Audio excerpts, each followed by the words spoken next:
Today I'm interviewing Mike Eckel, a senior international correspondent for Radio Free Europe, Radio Liberty. Throughout his career, he has covered major political and security developments across the post-Soviet region.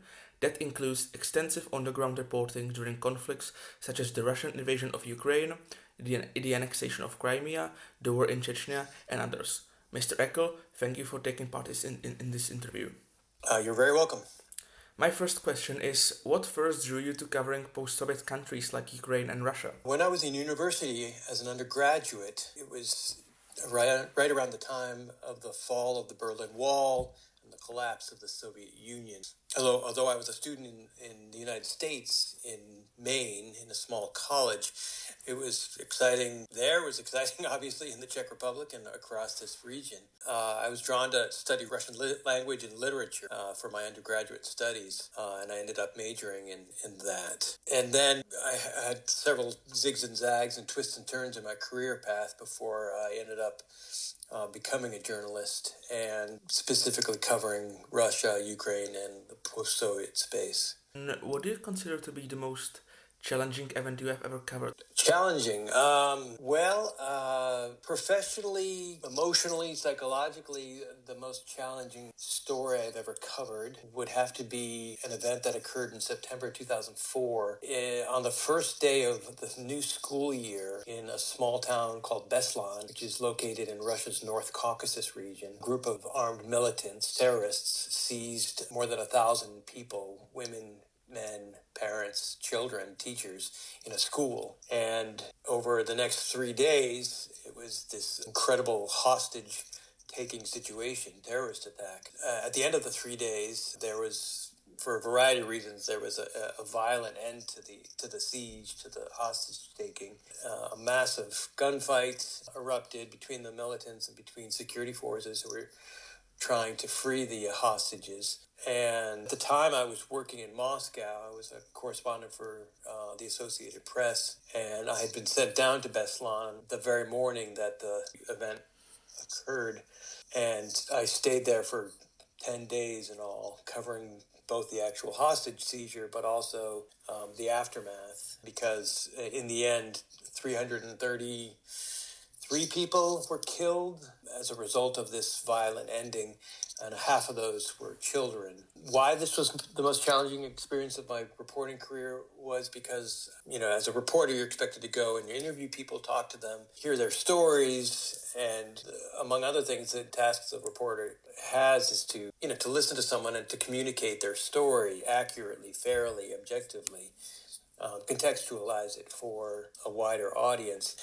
And so I was interviewing these people, these mothers and fathers and grandfathers and aunts and uncles, trying to understand what they were thinking, how they were feeling. And, it was just such anguish and sorrow and grieving. And it was extraordinarily difficult to keep my own composure as I'm trying to record and report and write these stories. And it was so sad for the town, for the city, for the country. It was excruciating sad for me to try and again maintain my professional composure while trying to report the story properly. Has the reporting on traumatic events changed over the course of your career? Do you recognize that perhaps 20 years ago people were making news about war differently? Well, certainly the rise of personal technology, smartphones, has changed how journalists work, not only in war zones, but just in general, in technologies, high-speed internet, satellite connections, the ability to send large video files instantly. At the time of the Beslan school siege, the smartphones really didn't exist in real. Couldn't take my own photos and my own videos and then upload them instantly. I worked with a team of photographers and videographers professionals who were charged with photographing and then uploading the information to the satellite so it could be then distributed around the globe. So that certainly changed how reporting has occurred, not only, again, in this instance, but just in general, covering wars and terrorist attacks and conflicts. I mean, take the war in Ukraine, for example.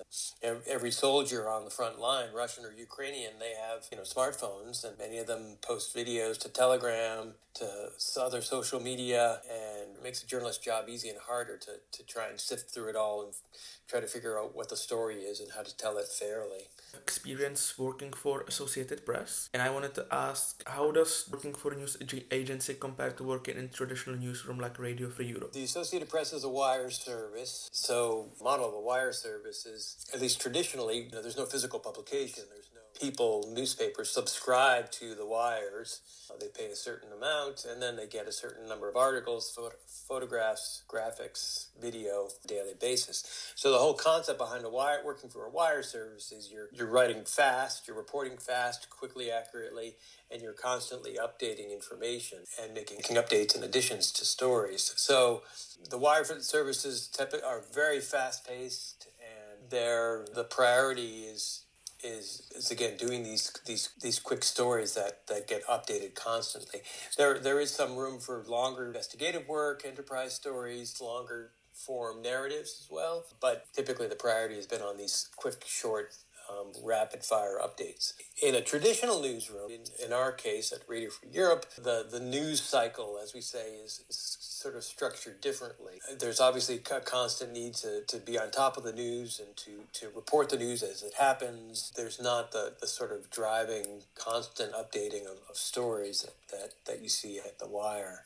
So in my case, I do less of the sort of bing, bing, bing, quick, fast updating and more of the longer analytical stories, investigative stories, enterprise stories, and that sort of thing. If you were to start your journalism career today, is there something you would have done differently? That's a very good question. Well, again, I had 2 or 3 careers or jobs that I cycled through before I landed on journalism. So, in hindsight, I would have gone right into journalism immediately as an undergraduate. I wouldn't have lost 5 or 6 years of my working career.